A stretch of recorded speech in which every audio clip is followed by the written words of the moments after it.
YouTube, boa tarde, tá? Sou eu aqui, Arquimedes de Caratinga, o Kiki, o sempre belo Dr. Ayata, tá bom? Esses dias o BBB, tá bom? O bom, bonito e bigodudo, tá bom?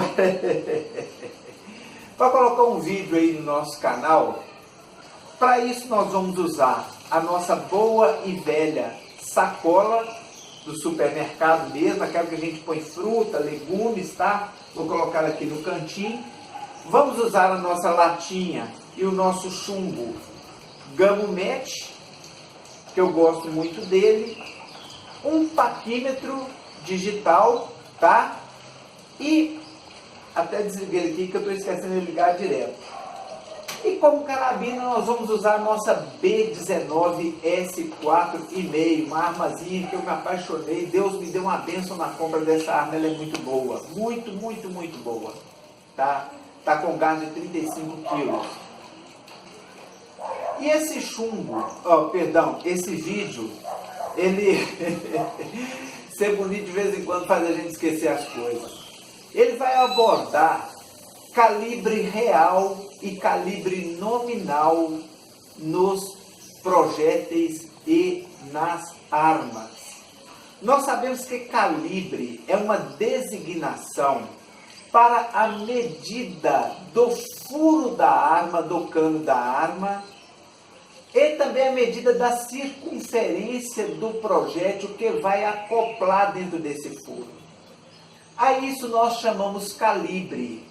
É bom que assim seja, porque você não compra munição errada, nem a indústria produz munição de uma para outra arma. Então eu quero, por exemplo, munição para essa arma, eu chego lá e falo assim, você tem aí munição calibre 4,5? Ele vai me dar uma munição que é para essa arma, porque ela é calibre 4,5. Nós tem munição para calibre 22, é outro. Então calibre ajuda a gente nisso. Agora ele vai além disso, porque existe o calibre real e existe o calibre nominal, tá? O que é, doutorado, então, o calibre real e o que é o calibre nominal?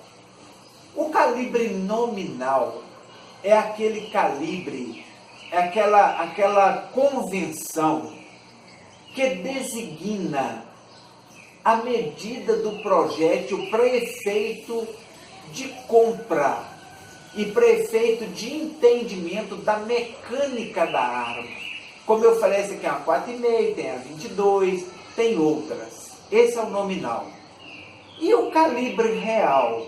O calibre real, ele não obedece muito essa nomenclatura. Ele fica muito próximo dela, mas ele não obedece muito essa nomenclatura se você for analisar o cano em partes. Porque o interior do cano ele é raiado. Ele tem uma parte mais alta, uma parte mais baixa. As raias normalmente são assim, ó, né? Aqueles dentinhos com sulcos e com aquela parte mais alta e mais um sulco, aquela parte mais alta da raia.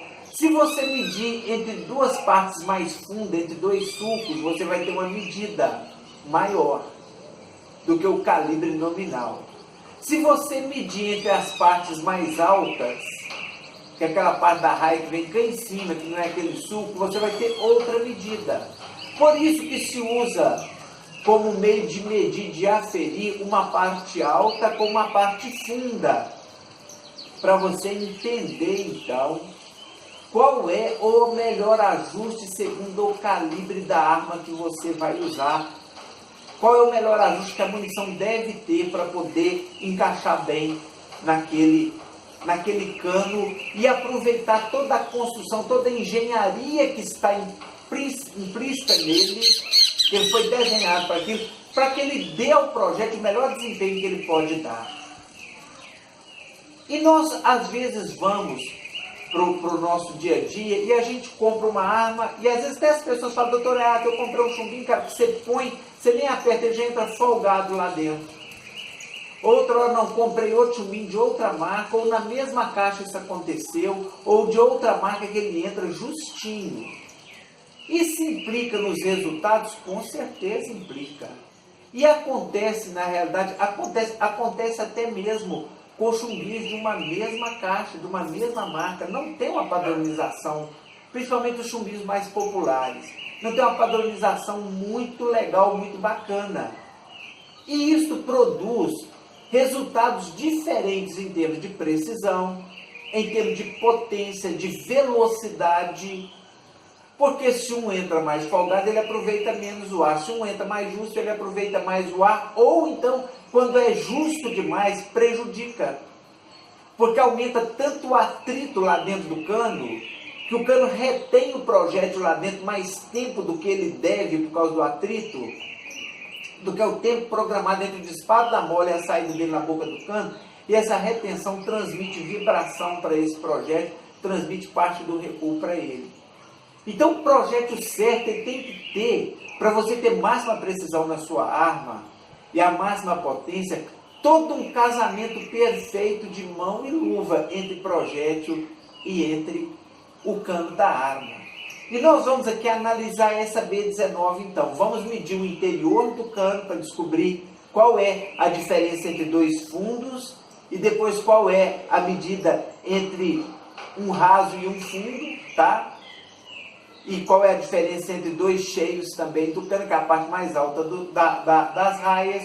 Vamos medir também dois projéteis aqui para ver se eles têm a mesma circunferência de saia.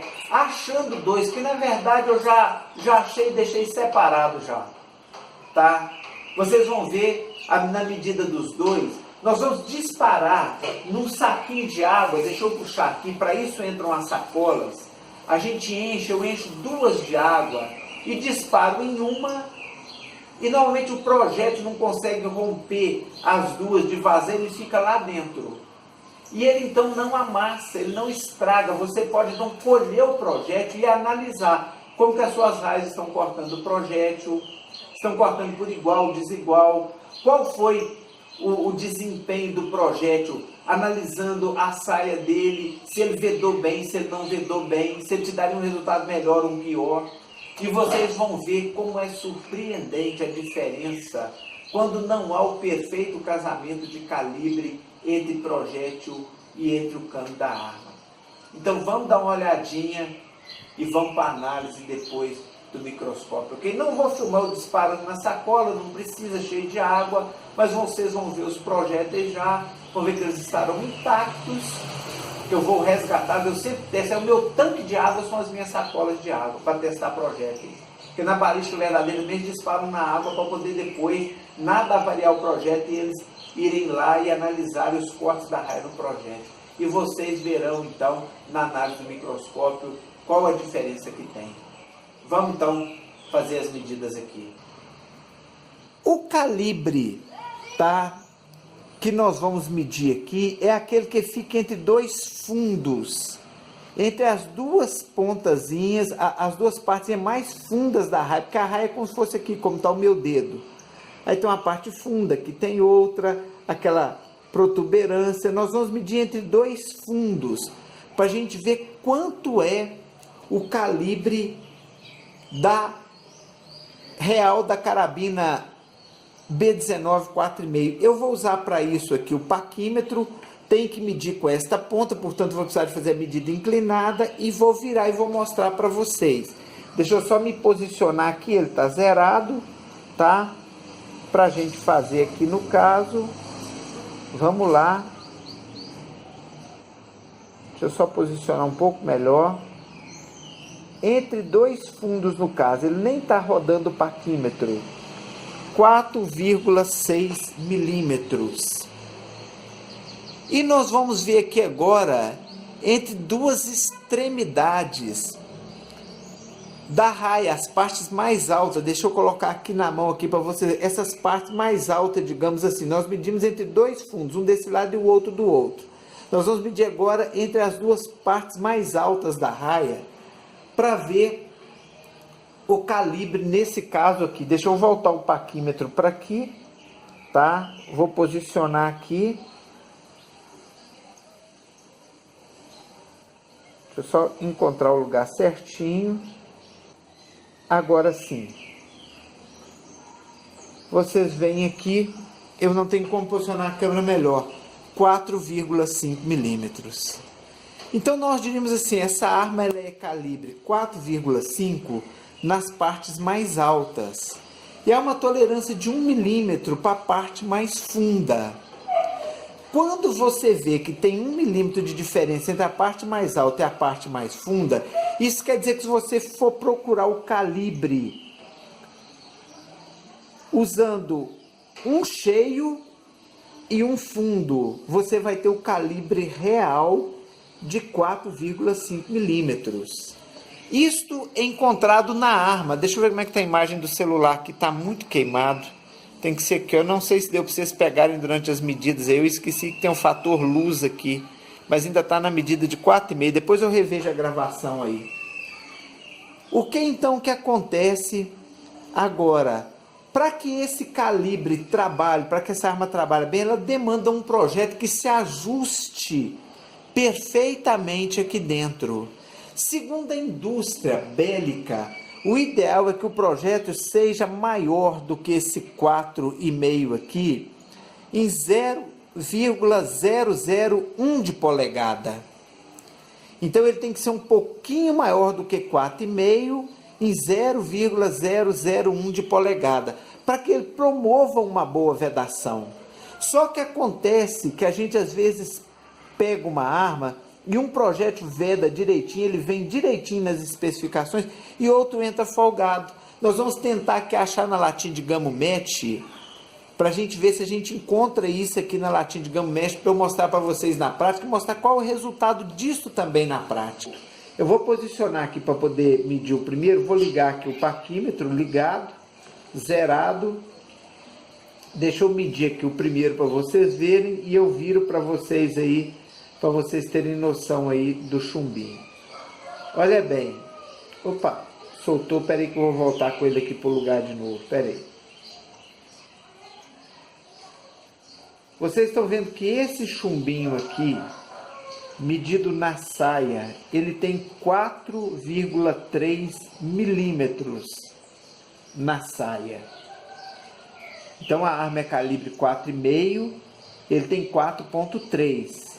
De onde se deduz o quê? Que ele vai entrar folgado. É aquele chumbinho que você põe e ele não tem resistência, ele entra folgado no cano. Caiu aqui, mas está aqui de boquinha para cima.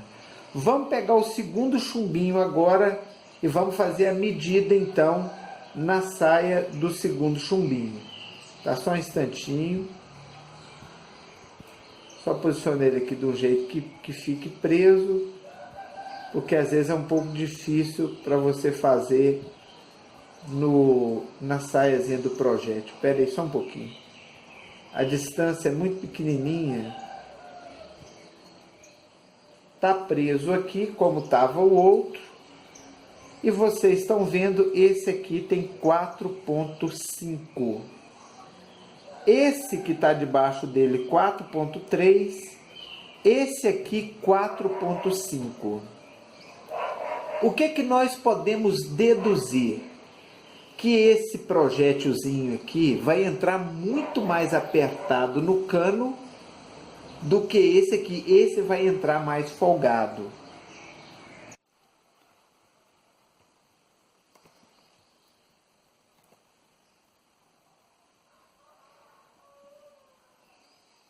Pessoal, os projéteis resgatados, como vocês podem ver aí, é visível a diferença entre o projétil de cima e o projétil de baixo. A saia então denuncia tudo.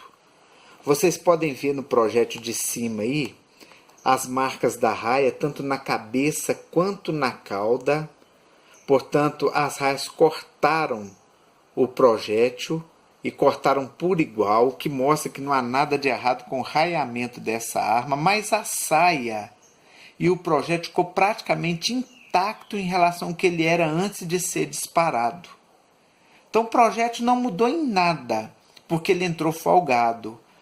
Quando você observa um perto do outro, assim como eu estou fazendo com o microscópio, é visível a diferença na saia do projétil de baixo. Ele vedou melhor, tanto que ele inflou. Ele fez isso aí que a gente chama de como se fosse efeito paraquedas, eu chamo assim, onde você vê que também as raias cortaram direitinho, mas a saia, ela inflou porque ela vedou o cano, ela não deixou o ar passar pelas laterais, ela vedou tão bem que ela mudou o formato, ela ficou abobadada, o que não aconteceu no projétil de cima. Subentendendo que o de cima teve vazamento pelas laterais de ar, por isso a saia não absorveu todo o ar para poder inflar também, e se houve vazamento, houve então perda de potência, porque nem todo o ar foi aproveitado atrás dele aqui, o que aconteceu exatamente diferente no de baixo. O ar foi totalmente aproveitado, e se nós medíssemos, eu esqueci de medir, mas se medíssemos a circunferência de um com o outro, você vai ver que a circunferência da saia do de baixo é maior do que a circunferência da saia do de cima, porque ele se amoldou ao calibre real deste cano. O que leva-nos a pensar o seguinte: esse projétil de baixo, por ter aproveitado melhor o ar que pegou aqui na parte de trás, foi um projétil mais preciso, ganhou mais velocidade e foi um projétil automaticamente que tinha também maior potência. Esta é uma análise real para vocês saberem o que acontece quando a gente tem um projétil que entra folgado e um projétil que entra justinho, e isso tem uma diferença tremenda lá no alvo, em termos, como eu disse, de potência, de impacto e de precisão, ok?